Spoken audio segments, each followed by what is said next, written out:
മദ്യപിച്ച് വാഹനമോടിച്ച കേസിൽ YouTuber Helen of Sparta എന്നറിയപ്പെടുന്ന SR ധന്യയുടെ ഡ്രൈവിംഗ് ലൈസൻസ് സസ്പെൻഡ് ചെയ്തു. 3 മാസത്തേക്കാണ് ഡ്രൈവിംഗ് ലൈസൻസ് സസ്പെൻഡ് ചെയ്തത്. മദ്യപിച്ച് അപകടമുണ്ടാക്കുന്ന വിധത്തിൽ വാഹനമോടിച്ചതിനെ തുടർന്നാണ് നടപടി. ഇക്കാലയളവിനുള്ളിൽ മോട്ടോർ വാഹന വകുപ്പിന്റെ 3 ദിവസ പരിശീലന ക്ലാസ്സിൽ ധന്യ പങ്കെടുക്കുമെന്നാണ് നിർദ്ദേശം. ജൂലൈ 1-നാണ് നടപടിക്ക് ആസ്പദമായ സംഭവം നടക്കുന്നത്. സ്വകാര്യ ചടങ്ങിൽ പങ്കെടുത്ത് മടങ്ങുന്നതിന് ധന്യ ദേശീയപാത അണങ്കൂരിൽ വെച്ച് അപകടമാകും വിധം വാഹനമോടിക്കുകയായിരുന്നു. അപകടകരമായ രീതിയിൽ റോഡിൽ നിർത്തിയിട്ട ധന്യയുടെ കാറിൽ പരിശോധന നടത്താനായി പോലീസ് എത്തിയപ്പോൾ അമിതവേഗത്തിൽ കാറുമായി ധന്യ കടന്നു.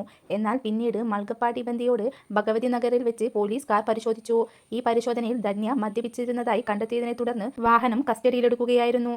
എന്നാൽ സംഭവത്തിന് പിന്നാലെ താൻ ബിയറാണ് കഴിച്ചതെന്ന് സമ്മതിച്ച ധന്യ സമൂഹമാധ്യമങ്ങളിൽ വീഡിയോ പങ്കിട്ടു. മദ്യപിച്ച് വണ്ടി ഓടിച്ചതിന് ഒരു സാധാരണക്കാരൻ ലഭിക്കുന്ന പെറ്റി തന്നെയാണ് തനിക്കും വന്നതെന്നും ധന്യ വിശദീകരിച്ചിരുന്നു. ജീവിതത്തിൽ താൻ ആരെയും മദ്യപിക്കാൻ പ്രോത്സാഹിപ്പിക്കാറില്ല.